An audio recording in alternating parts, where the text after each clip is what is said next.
You can't receive the right man if you won't let go of the wrong one. So that's another reason why we should not be trying to overlook these issues, because you don't know what you are taking yourself away from, and you don't realize the damage you're setting yourself up for. So, with that said, address the red flags. Now, remember, I have to repeat it. I always tell y'all, don't just see a red flag and run. Because some of y'all might be like, well, why are we addressing? If there's a red flag, it's a wrap, it's over.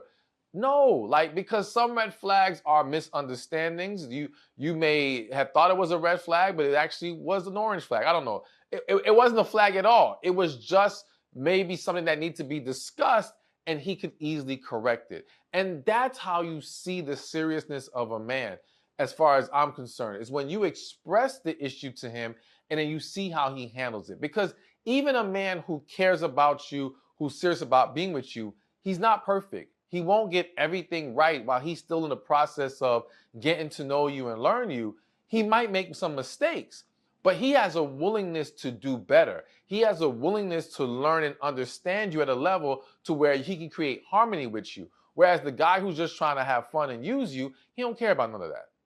You know what I'm saying? So you got to be willing to discuss it and address these things, but also in addressing the red flags you see with him, you have to be open to the red flags he may bring up with you.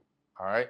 We can't think that we're just this perfect person and we're doing nothing wrong and the issue's completely on them. Now, listen, are there some situations where that actually is the case? Yeah.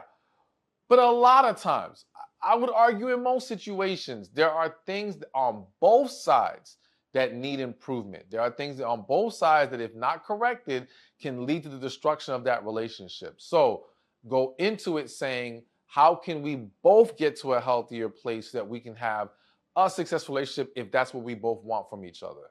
All right, so let's keep this going. So another thing that you need to do, if he has yet to make it official, is set a deadline. Now, I have a video on why you need to give a man a time limit when you're dating him.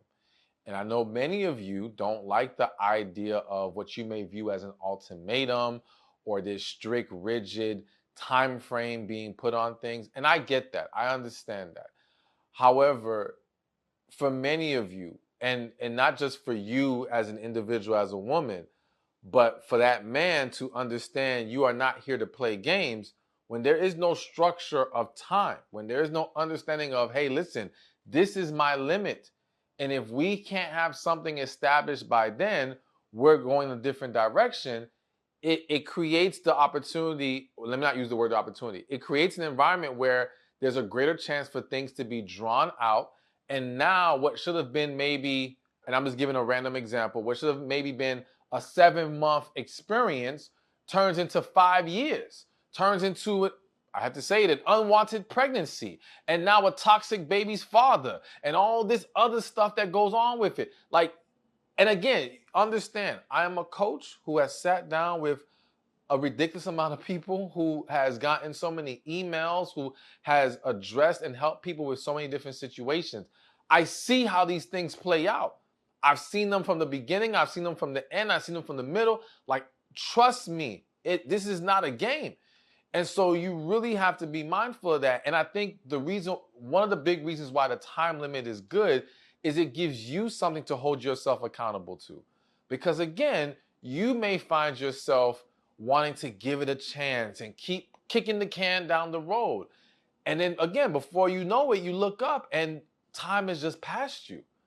And unfortunately, what happens is, as more time passes, the harder it gets to walk away from most individuals. All right, the attachment, the unhealthy attachment, only grows stronger. Or, as I mentioned, you add other variables that now make it more difficult to walk away.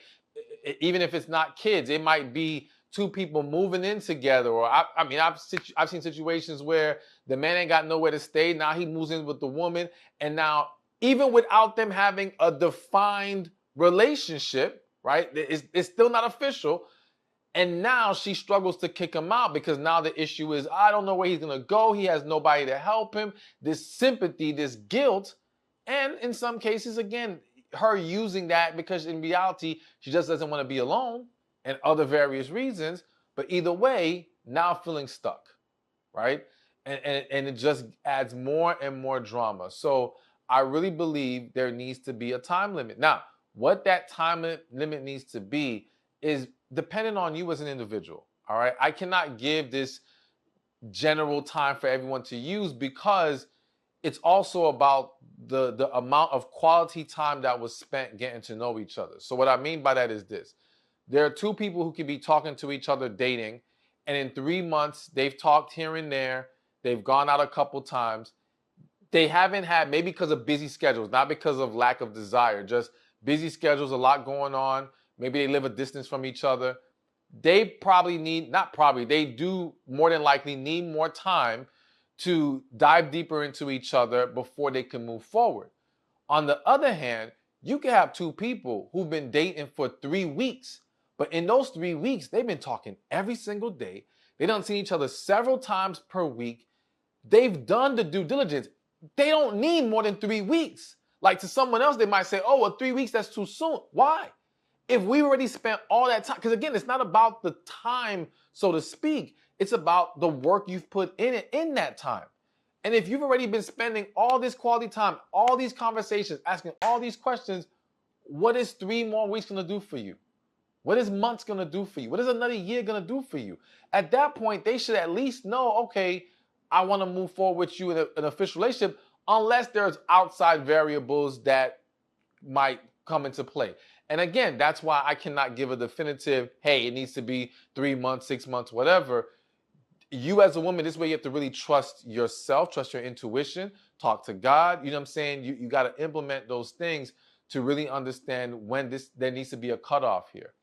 But I do believe having at least, if not a very specific set deadline, some idea of when enough is enough. All right. And making sure to speed up the process, so to speak, to ensure that we don't have to wait 7, 8, 9, whatever months. Let's get that quality time in. Let's make sure we're asking those questions. The sooner we can do those or do our due diligence, the sooner we can get this person out the way if they are not for us. I always say on my tour events, you gotta learn how to get them in, get them out. All right? Keep it moving, because again, all they're doing is blocking the way to receiving the person who is for you. So be more intentional. We talk about men needing to be intentional, but as a woman, be intentional about what you're trying to accomplish here, and let's get through this process as quickly as we can. Hey, thank you for watching this video. Be sure to check this one out right here, and I'll see you there. Relationships are the key to a successful life. But there's 5 areas that we have to be mindful of when it comes to relationships. There's relationship with God, relationship with ourselves, relationship with family and friends,